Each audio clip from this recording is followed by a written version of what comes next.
Hi there, and welcome to Aunt Val Has an Opinion About Everything. I was the fat kid in school, hated PE. It always made me feel bad about myself. I thought once I got out of high school, I would never do a PE class again as long as I lived. So, what did I do in college? I married a jock. And after we got married, we played a lot of sports. He taught me how to play tennis. He played a lot of sports, and we joined softball leagues. He joined a men's team, I joined a ladies' team. We both joined a mixed team together. We played a lot of softball. The first team that he joined was with some guys I didn't know very well, and they decided to call themselves the Bench Warmers because they weren't a serious team. They just wanted to play for fun. But the two guys who organized the team thought it would be really funny to change the name to the Bitch Warmers and have that printed on the back of everybody's shirt. I didn't like it. But wives can't say much because then they become bitches, right?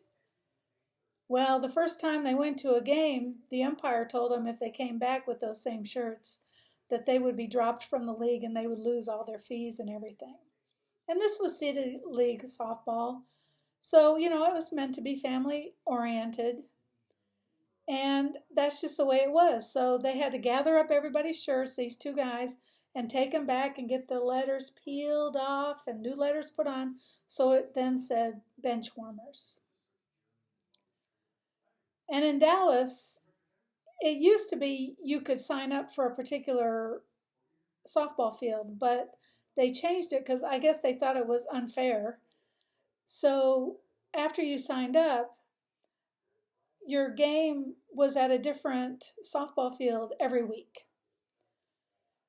So I joined a ladies' team at work, and one of our games was in Oak Cliff off of Zhang, which is a primarily African-American neighborhood. And we didn't think much of it. My husband went with me to the game. He always did. And I was the catcher. And so when this one girl came up to bat, I'm crouched down. And the next thing I know, I'm leaning way to the side. She swung at my head. She missed. I guess I saw her out of my peripheral vision and ducked just in time.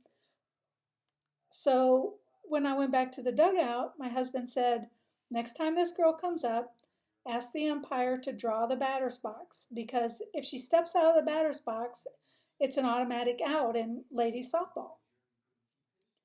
So the next time she came up, I asked the umpire to draw the batter's box, and then I backed up like 2 or 3 feet from the plate and crouched down.